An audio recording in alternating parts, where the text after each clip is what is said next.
Hi friends, now हमें आज देखना है कार्डियक साइकिल जो बड़ा इंपॉर्टेंट बीट है। ठीक है, नाउ कार्डियक साइकिल का ड्यूरेशन कितना होता है? 0.8 second. We know from the 11th standard. Now generally cardiac cycle क्या है? ठीक है, cyclic mechanical changes takes place from beat to beat. एक बीट से दूसरे बीट तक जो साइक्लिक चेंजेस होते रहते हैं उसको अपन क्या बोलेंगे? Cardiac cycle. इन जनरली अपन ने 11th में ये डायग्राम कंप्लीट किया था। ठीक है, नाउ जनरली ये जो ऊपर वाला कॉलम है ना, ये एट्रिया का है और नीचे वाला कॉलम कौन सा है? वेंट्रिकल। नाउ ये जो कलर्ड पोर्शन है वो रिप्रेजेंट कर रहा है इसका कॉन्ट्रैक्शन, यानी इसका मतलब क्या है? एट्रिया 0.1 सेकंड कॉन्ट्रैक्ट करेगा और 0.7 सेकंड क्या करेगा? रेस्ट करेगा। ठीक है, similarly for ventricle 0.3 second ventricle क्या करेगा? कॉन्ट्रैक्ट करेगा। ठीक है, और रिमेनिंग 0.6 सेकंड क्या करेगा? 0.5 सेकंड क्या करेगा? वो रिलैक्स करेगा। यानी कार्डियक साइकिल में दोनों फेजेस है, एक क्या पे होता है जहाँ पे डायस्टोल है, रेस्ट में है, और दूसरा फेज कौन सा है? Systole. Now actually how happening cardiac cycle, ठीक है, वो देखने के लिए अपन को क्या देखना पड़ेगा? ग्राफ। ठीक है, ठीक है, क्या देखना पड़ेगा? Graph. Now we are dealing about the graph. ठीक है, नाउ अतः जनरली इस ग्राफ को कहाँ से तो स्टार्ट करना पड़ेगा। That's why I starting from this point. ठीक है, ये जो पॉइंट है यहाँ पे क्या रिमेंबर रखना है अपन को? AV वैल्व क्या हो रहा है? क्लोज हो रहा है। ठीक है, नाउ AV वैल्व जब क्लोज हो जाएगा, ठीक है, क्लोज हो जाएगा तब क्या होता है? जो वेंट्रिकल का है ना वो प्रेशर बढ़ेगा, ऐसे और नो, जो मसल्स है ना उसके कॉन्ट्रैक्ट हो जाएंगे। ठीक है, तो मसल्स कॉन्ट्रैक्ट हो रहे हैं, उसके वेंट्रिकल के मसल कॉन्ट्रैक्ट हो रहे, तो वेंट्रिकल में क्या होगा? प्रेशर बढ़ेगा। जो प्रेशर है ना वेंट्रिकल में, देखिए कहाँ से बढ़ रहा है? मान लो यहाँ पे 10 से, ठीक है, तो ये 10 से कहाँ तक बढ़ रहा है? 80।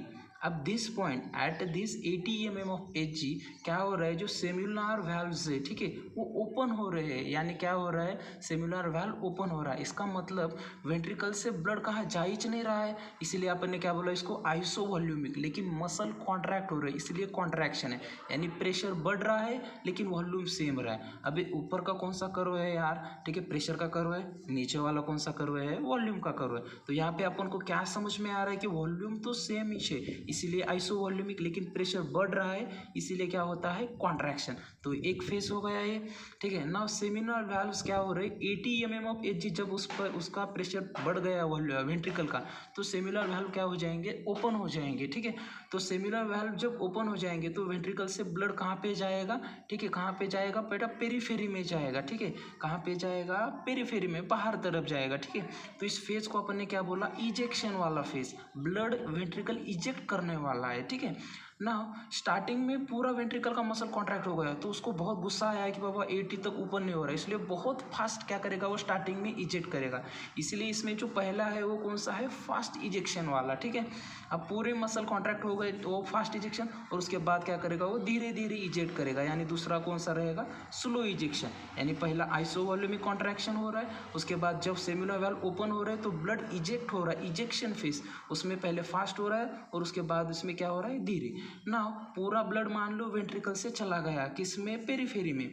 नाउ जो वेंट्रिकल का है ना वो क्या हो जाएगा? प्रेशर फॉल डाउन होता है। ठीक है, समझो मान लो 80 तक आ गया तो क्या हो जाएंगे? जो सेम्युलर वैल्व से वो फिर से क्या हो जाएंगे? इस पॉइंट पे आके क्लोज हो जाएंगे। क्या हो जाएंगे? इस पॉइंट पे आके क्लोज हो जाएंगे। ठीक है, यानी जो वेंट्रिकल का पूरा ब्लड था वो पेरीफेरी में चला गया, उसमें ब्लड नहीं है तो उसका क्या हो जाएगा? प्रेशर जो है वो कम होते चलेगा। यानी यहाँ पे देखिए 80 से जो प्रेशर है कम कम कम कम कम कम कम कम होते कहाँ तक आ गया? मान लो ये कुछ तो ठीक है 0 तक आ गया, थोड़ा सा ज़्यादा मान लो। ठीक है, तो इस प्रेशर में क्या हो रहा है? वॉल्यूम तो बढ़ नहीं रहा, इसीलिए क्या हो रहा है? आइसोवॉल्यूमिक। और प्रेशर कम हो रहा है इसीलिए क्या बोलेंगे अपन? रिलैक्सेशन। ना ऊपर वाला कर्व कौन सा है? ये प्रेशर का कर्व है। ये कौन सा कर्व है? प्रेशर का कर्व है। और कौन सा? वेंट्रिकल का। ठीक है, और नीचे वाला जो कर्व है, ठीक है, ये जो नीचे वाला कर्व है ये कौन सा है बेटा? वॉल्यूम का कर्व है। ठीक है, तो वॉल्यूम का कर्व अपन ने इस पॉइंट को क्या बोला? आइसोवॉल्यूमिक कॉन्ट्रैक्शन, इस पॉइंट को। ठीक है, ना ये जो फेज हो रहा है वो इजेक्ट कर रहा है, इसीलिए जो 120 ml ब्लड आया था डायस्टोल में वेंट्रिकल में, वो कम कम कम कम कम कम कम कम होते होते होते होते होते होते होते कितना रह गया? 50। यानी इस फेज तक क्या रह गया? 50। और बाद में क्या हो रहा है? आइसोवॉल्यूमिक रिलैक्सेशन, तो वॉल्यूम क्या रहेगा? कांस्टेंट रहेगा। अब मान लो आइसो वॉल्यूमिक रिलैक्सेशन है। अब ये जो पॉइंट है ना, ये पॉइंट यहाँ पे क्या हो रहा है, अपना एवी वैल्व ओपन हो रहा है, सॉरी एवी वैल्व ओपन हो रहा है। इसका मतलब कौन रे बाबा, अपना ट्राइकस्पिड और बाइकस्पिड वैल्व क्या हो रहा है, यहाँ पे ओपन हो रहा है। तो ऊपर जो एट्रियम में वेन्स के द्वारा जो ब्लड आया है वो क्या करेगा, पुशअप करेगा बेटा एवी वैल्व को ओपन करने के लिए दिस पॉइंट को, ठीक है। तो ओपन हो जाएंगे तो बहुत सारा ब्लड क्या करेगा, एट्रियम से वेंट्रिकल में आएगा। तो बहुत सारा आ गया तो उसका जो पहला फेज है ना वो कौन सा है, फास्ट फिलिंग ऑफ वेंट्रिकल, ठीक है। उसके बाद क्या होता है, जो डायरेक्ट, ठीक है, जो स्टोर किया था वो फास्टली जाएगा ड्यू टू ग्रेविटी, लेकिन जो नया ब्लड आया, ठीक है, जो नया ब्लड आया वो क्या करेगा, थोड़ा सा स्लोली जाएगा। इसलिए क्या है, सेकंड वाला फेज कौन सा है, स्लो फिलिंग ऑफ वेंट्रिकल। और जो थर्ड है ना वो एट्रियल सिस्टोल, यानी अब ऐसे नोड क्या करेगा, इम्पल्स जनरेट करेगा, ठीक है। और जो ये इन दोनों के वजह से 80% ब्लड जो है ना वो जाएगा किसमें, वेंट्रिकल और एट्रियल सिस्टोल की वजह से 20 टाइम क्या हो जाता है, ब्लड बढ़ेगा, ठीक है। यानी अगर फिर से समझ में लेते हैं तो समझो ये जॉइंट डायस्टोल, ऐसे नोड कॉन्ट्रैक्ट हो गया तो एट्रियल सिस्टोल हो जाता है, एट्रियल सिस्टोल हो गया, एट्रियल सिस्टोल हो के अब क्या कर रहा है, जो इम्पल्स है ना वेंट्रिकल में रीच हो गया, वेंट्रिकल का प्रेशर बढ़ने की वजह से एवी वैल्व क्लोज हो गया, ठीक है। और फिर से आइसो वॉल्यूमिक कॉन्ट्रैक्शन, तब तक प्रेशर 80 mm ऑफ एजी हो जाता है। अब वैल्व्स ओपन हो गए तो वेंट्रिकल क्या करेगा, फास्ट इजेक्ट करेगा ब्लड, बाद में स्लो इजेक्ट करेगा, ठीक है। और अब इजेक्शन के बाद ब्लड ही नहीं है तो उसका प्रेशर फिर से 80 हो जाएगा। तो सेमिलर वैल्व फिर से क्लोज हो गए, सेमिलर वैल्व फिर से क्लोज हो गए। इसका मतलब क्या है, उसमें फिर से क्या होता है, प्रेशर कम कम कम कम कम कम हो रहा है, ठीक है। यानी वॉल्यूम क्या है, सेम है, इसलिए आइसो वॉल्यूमिक रिलैक्सेशन। और फिर से यहाँ पे क्या हो जाता है, पूरा वेंट्रिकल का प्रेशर डाउन हो गया तो ऊपर ब्लड आ रहा है किस पे, ट्राइकस्पिड बाइकस्पिड वैल्व पे प्रेशर जनरेट कर रहा है, तो एवी वैल्व क्या हो जाता है, ओपन। एवी वैल्व बोले तो ट्राइकस्पिड और बाइकस्पिड वैल्व। ना वे अपन ने पूरा कहानी किसका बारे में देखा, वेंट्रिकल का बारे में देखा। ना वे हैव टू सी थोड़ा सा एट्रिया के बारे में देखना है अपन को, ठीक है ना। जनरली मैंने ये जो ब्लैक कलर डॉटेड लाइन निकाला है, ठीक है, ये जो इवेंट्स है ना ये एट्रियम में हो रहे हैं, कौन से, एट्रियम में हो रहे हैं ना। ए पॉइंट ए वाला, तो ए वाला पॉइंट क्या है, एट्रियल सिस्टोल है, ठीक है। तो एट्रियम क्या करेगा, यहाँ पे डिपोलराइजेशन हो जाएगा, इंपल्स जनरेट करेगा। उसके बाद देखिए सी वाला कर्व, ठीक है, यानी सी वाला कर्व मैंने कहाँ पे निकाला है, इन जनरली क्या होता है, जो वेंट्रिकल में प्रेशर बढ़ेगा, ठीक है, वेंट्रिकल में प्रेशर बढ़ने के बाद क्या हो जाता है, एवी वैल्व जो है ना क्लोज, उसके क्लोज होने के पहले से थोड़ा सा ब्लड किस में आएगा, एट्रियम में आएगा। और जो रिप्रेजेंट कर रहा है वो वाला C valve, due to back flow of blood from ventricle, ठीक है। अब उसके बाद कौन सा रहता है बेटा, वी कर्व, यानी टक टक टक टक टक टक टक यहाँ तक आ गया। अब क्या हो रहा है, यहाँ पे अपना एवी वैल्व ओपन हो रहा है, यानी इसके पहले क्या करेगा, ऊपर वेन से जो ब्लड आ रहा है एट्रियम में वो प्रेशर जनरेट करेगा, किस पे जनरेट करेगा रे बाबा, ठीक है, ट्राइकस्पिड और बाइकस्पिड वैल्व को। इसको कौन रिप्रेजेंट कर रहा है, वी वाला, इसलिए क्या लिखा मैंने, due to the blood deposit in the right atrium during joint diastole. ये सबसे इंपॉर्टेंट कंसेप्ट है किसका, कार्डियक साइकिल का। अपन ने देखा था आइसो वॉल्यूमिक कॉन्ट्रैक्शन में क्या हो रहा है, इट स्टार्ट कहाँ से हो रहा है बेटा, एवी वैल्व के क्लोजर, जहाँ पे वॉल्यूम 120 ml था, ठीक है, 120 वैल्यू है, यहाँ पे एवी वैल्व क्लोज हो रहा है और सिमिलर वैल्व ओपन। यहाँ तक कौन करा, आइसो वॉल्यूमिक कॉन्ट्रैक्शन। तो muscles of ventricle contract but volume does not increase, किसमें, isovolumic contraction. Due to muscle contraction pressure increase हो रहा है, cause opening of a semilunar valve that is 80 mm of Hg. ये कौन सा हो गया अपना, सेमिलुनर आइसो वॉल्यूमिक कॉन्ट्रैक्शन।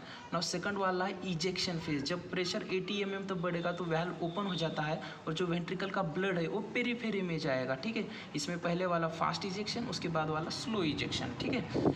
उसके बाद आइसो वॉल्यूमिक रिलैक्सेशन देखना है। आइसो वॉल्यूमिक रिलैक्सेशन कहाँ से स्टार्ट हो रहा है, closure of the semilunar valve, जब प्रेशर 80 से कम हो जाता है तो वैल्व्स बंद हो जाएंगे, वेंट्रिकल क्या जाएगा, डायस्टोल में जाएगा, तो प्रेशर कम होता है लेकिन वॉल्यूम सेम रहेगा, pressure falls from 80 mm to 50 mm of Hg. उसके बाद अपन ने देखा बेटा रैपिड फिलिंग ऑफ वेंट्रिकल, यानी अब प्रेशर वेंट्रिकल में कम हो रहा है तो ऊपर क्या करेगा, जो ब्लड आ रहा है वो प्रेशर जनरेट किस पे करेगा, ट्राइकस्पिड और बाइकस्पिड वैल्व, तो उसका ओपनिंग हो जाएगा और उसकी रैपिड फिलिंग ऑफ वेंट्रिकल हो जाएगा। अब थोड़ा सा टाइम ऐसा भी रहेगा कि जहाँ पे स्टोर हुआ ब्लड नहीं रहेगा, लेकिन जो डायरेक्ट ऊपर के सुपेरियर इन्फीरियर वेना क्या वैसे ब्लड आ रहा है वो डायरेक्ट किस में आएगा, वेंट्रिकल में आएगा, इसीलिए अपन ने इसको क्या बोला, स्लो फिलिंग ऑफ वेंट्रिकल। उसके बाद ऐसे नोड इम्पल्स जनरेट करेगा और एट्रियल सिस्टोल, उसकी वजह से क्या होता है बेटा, जो 20 टाइम्स है ना ब्लड का फ्लो इंक्रीज होता है, ठीक है। Now we have C electrical events यानी फेजेस, ठीक है, कौन कौन से फेजेस है वो देख लिया। अब वॉल्यूम प्रेशर डायग्राम जो अपन ने देखा सिमिलर वही चाहिए, बस डायग्राम अलग है, ठीक है। मान लो अभी उसके पास क्या है 50 ml, क्या है ये नीचे वाला कौन है, वॉल्यूम, और ये जो वाई एक्सिस है वो कौन है, प्रेशर। अब 50 ml ब्लड किस में है, वेंट्रिकल्स में, ये सारा कहानी वेंट्रिकल का है। तब उसका प्रेशर क्या था, 20 था, ठीक है, यानी ये जॉइंट डायस्टोल में है, तो ऊपर वाला ब्लड क्या करेगा, एट्रियम से वेंट्रिकल में आएगा। इसीलिए क्या बोला मैंने, इसको पीरियड ऑफ फिलिंग है, ठीक है। तो पीरियड ऑफ फिलिंग में क्या होगा, पहला फास्ट फिलिंग होगा, यानी जो स्टोर हुआ ब्लड वो आएगा, उसके बाद दूसरा वाला स्लो फीलिंग हो जाएगा जो डायरेक्ट वेन से किस में आएगा, वेंट्रिकल में, और तीसरा वाला क्या आएगा, एट्रियल सिस्टोल से आएगा। ऐसा पूरा क्या है, पीरियड ऑफ फीलिंग। ना पीरियड ऑफ फीलिंग में क्या हो रहा है, बस वॉल्यूम बढ़ रहा है, ठीक है, प्रेशर नहीं बढ़ रहा, ठीक है। अब क्या करेगा, इम्पल्स क्या आएगा, एसए नोड से तो वेंट्रिकल में आया, तो वेंट्रिकल में जब इम्पल्स आ गए तो वेंट्रिकल क्या करेगा, उसके मसल कॉन्ट्रैक्ट करेंगे, तो प्रेशर कहाँ से बढ़ रहा है, 20 तक कहाँ से जाएगा, 80 तक जा रहा है, ठीक है, यानी प्रेशर बढ़ रहा है लेकिन वॉल्यूम सेम है, इसीलिए क्या हो रहा है, आइसो वॉल्यूमिक कॉन्ट्रैक्शन। जब प्रेशर 80 तक चलेगा तब क्या हो जाएंगे, अपने सेम्युलर वैल्व्स क्या हो जाएंगे, ओपन हो जाएंगे। तो सेम्युलर वैल्व्स के ओपनिंग की वजह से क्या हो जाएगा, जो पूरा ब्लड है, ठीक है, वेंट्रिकल में, वो क्या करे, इजेक्ट किया जाता है, किसमें, पेरीफेरी में, पल्मोनरी ट्रंक और एओर्टा में। तो इसमें ये पहला वाला फेज क्या होगा, फास्ट इजेक्शन, और दूसरा वाला क्या हो जाएगा, ये स्लो इजेक्शन, ठीक है। तो अब इस पॉइंट पे आ गए जहाँ पे प्रेशर क्या आ गया, फिर से 80 तक आया मान लो, ठीक है, तो प्रेशर फिर से 80 तक आ गया तो सेम्युलर वाल्व्स क्लोज हो जाएंगे, ठीक है। तो फिर से क्या करेगा, वेंट्रिकल रिलैक्स करेगा लेकिन वॉल्यूम सेम रह रहा है, इसलिए क्या बोला अपन ने, इसको आइसो वॉल्यूमिक रिलैक्सेशन। और इस कर्व का पूरा एरिया जो है ना, इसको अपन बोलेंगे इलेक्ट्रिकल वर्क डन, यानी अपन जितना वॉल्यूम देंगे वो क्या करेगा, उतना प्रेशर लगेगा, यानी उतना external work of the heart बढ़ेगा, ठीक है। और ये आइसो वॉल्यूमिक कॉन्ट्रैक्शन और आइसो वॉल्यूमिक रिलैक्सेशन का जो डिफरेंस है वॉल्यूम का, यानी 120 minus 50 is called as a stokes volume. क्या बोलते हैं अपन इसको, स्टोक्स वॉल्यूम, ठीक है। यानी क्या क्या फेज देख लिए, एक बार फिर से बताता हूँ, आइसो वॉल्यूमिक कॉन्ट्रैक्शन, उसके बाद हो रहा है पीरियड ऑफ इजेक्शन, उसके बाद हो रहा है आइसो वॉल्यूमेट्रिक रिलैक्सेशन, उसके बाद फास्ट फिलिंग, स्लो फिलिंग यानी एट्रियल सिस्टोल। ऐसे एक 8 फेजेस है, यानी मच इंपॉर्टेंट है, ठीक है। आपको फेजेस भी पूछ सकते हैं और उसका वॉल्यूम प्रेशर रिलेशन भी पूछ सकते हो एग्जाम में। Remaining the last point in a cardiac cycle, due to cardiac cycle there are several sounds are produced, ठीक है, this is called as heart sounds, ठीक है। तो फर्स्ट साउंड जो है ना, एक क्लोजर ऑफ एवी वैल्व की वजह से हो रहा है, ठीक है। क्लोजर ऑफ एवी वैल्व बोले तो ट्राइकस्पिड और बाइकस्पिड वैल्व के क्लोजर से हो रहा है, और इसका जो साउंड है ना वो लॉन्ग लास्टिंग रहेगा और लो पिच रहेगा, ठीक है। दूसरा है सेकंड हर्ट साउंड, ठीक है। ये सेकंड हर्ट साउंड जो है ये किसके क्लोजर से बन रहा है बेटा, आपने सेमिलुनार वैल्व्स, ठीक है, क्यों, एवॉर्टिक वैल्व भी बोल सकते हैं आप, ठीक है। उसके बाद थर्ड, नाउ ये थर्ड क्या हो रहा है, ये जनरली डायस्टोल के है, ठीक है। नाउ जनरली समझ लो, अपने जो वेंट्रिकल है ना उसमें जो ब्लड है ना 50 ml है, ठीक है। तो क्या हो जाता है, ऊपर जो पूरा ब्लड है वो एट्रियम में डिपॉजिट हो जाता है, ठीक है। एट्रियम में क्या हो जाता है, वो डिपॉजिट, और उस डिपॉजिट ब्लड क्या करेगा, पूरा फोर्स से किस में जाएगा, वेंट्रिकल में। तो जो टर्बुलेंस फ्लो हो जाता है ब्लड का एट्रियम टू वेंट्रिकल, उसके वजह से कौन सा साउंड सुनाई देगा रे बाबा, थर्ड साउंड, ठीक है। नाउ रह गया कौन सा, अपना फोर्थ साउंड। अब ठीक है, समझ लो बेटा, रैपिड फीलिंग फेज हो गया, स्लो फीलिंग फेज हो गया। अब एट्रिया कॉन्ट्रैक्ट करेगा और 20 टाइम्स इंक्रीज करेगा, तो उसके वजह से भी थोड़ा सा टर्बुलेंस ऑफ ब्लड प्रोड्यूस करेगा, ठीक है। और वो क्या करेगा, फोर्थ साउंड प्रोड्यूस करेगा। और ये फोर्थ साउंड कुछ प्रोमिनेंस नहीं रहता, किसी में सुनाई देता है, नहीं भी सुनाई देता, ऐसा कुछ नहीं है, ठीक है। ये कहानी क्या है, हार्ट साउंड की 8 फेजेस, और उसमें कौन सा प्रेशर वॉल्यूम कैसे चेंज हो रहा है, ठीक है, much important in the CVS।